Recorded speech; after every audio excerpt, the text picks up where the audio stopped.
इधर राजस्थान के पूर्व मुख्यमंत्री अशोक गहलोत ने एक बयान दिया और राजस्थान में पंचायत चुनाव की सियासत फिर से गर्मा गई। अब आप बोलोगे कि पंचायत और सरपंच चुनाव से अशोक गहलोत के बयान का क्या ताल्लुक है, तो आइए ये सब आपको बताते हैं कि कैसे पायलट बनाम गहलोत की राजनीतिक जंग से राजस्थान में पंचायत चुनाव पर संकट के बादल मंडरा रहे हैं। अब आप पहले ये सारी रिपोर्ट सुन लीजिए। दोस्तों, सारा मामला जुड़ा है सितंबर 2022 की पायलट बनाम गहलोत की वो मानेसर वाली जंग से, जिससे एक बार फिर राजस्थान की राजनीति सियासत के केंद्र में आ गई है। आपको बता दें, पूर्व मुख्यमंत्री अशोक गहलोत के एक ताजा बयान ने न सिर्फ कांग्रेस के भीतर की पुरानी चिंगारी को हवा दे दी है, बल्कि इस सियासी घमासान का सीधा असर राजस्थान के जमीनी लोकतंत्र यानी पंचायत चुनावों पर भी पड़ता दिख रहा है। अब सूबे के दो सबसे बड़े कद्दावर नेता आपस में उलझे हों तो जाहिर है कि जमीनी स्तर पर संगठन और प्रशासन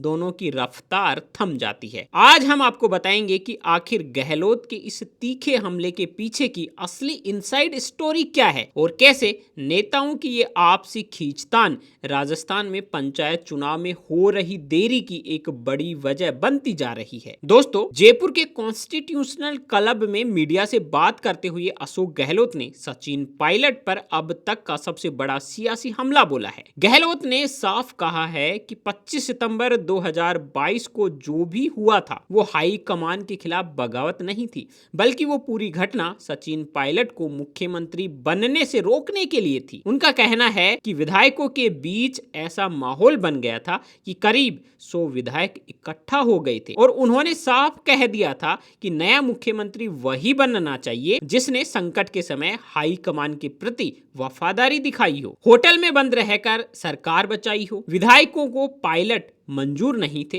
क्योंकि वो सरकार गिराने के लिए मानेसर जाने वालों में शामिल थे। गहलोत ने खुद पर लगे आरोपों को खारिज करते हुए कहा कि अगर वो बगावत करते तो हाई कमान उन्हें मुख्यमंत्री पद पर क्यों रखता। उन्होंने इसे अपने खिलाफ एक बड़ी साजिश बताया, जिसके कारण वो कांग्रेस अध्यक्ष नहीं बन पाए और खामखा बदनाम हो गए। बात यहीं खत्म नहीं होती। गहलोत ने तो यहाँ तक कह दिया कि पायलट को वो आज भी एक बच्चे की तरह मानते हैं, लेकिन पता नहीं उन्हें कौन गाइड कर रहा है। उनका मानना है कि पायलट को अपनी गलती स्वीकार करनी चाहिए। गहलोत ने याद दिलाया कि उन्होंने बहुत पहले ही फॉरगेट एंड फॉरगिव यानी भूलो और माफ करो की भावना के साथ काम करने की अपील की थी, ताकि मानेसर का मुद्दा हमेशा के लिए खत्म हो जाए। लेकिन पायलट ने कभी भी इस पर खुलकर कोई बयान नहीं दिया। गहलोत का आरोप है कि पायलट के सलाहकार ही कुछ ऐसे हैं जो इस विवाद को जानबूझकर जिंदा रखना चाहते हैं।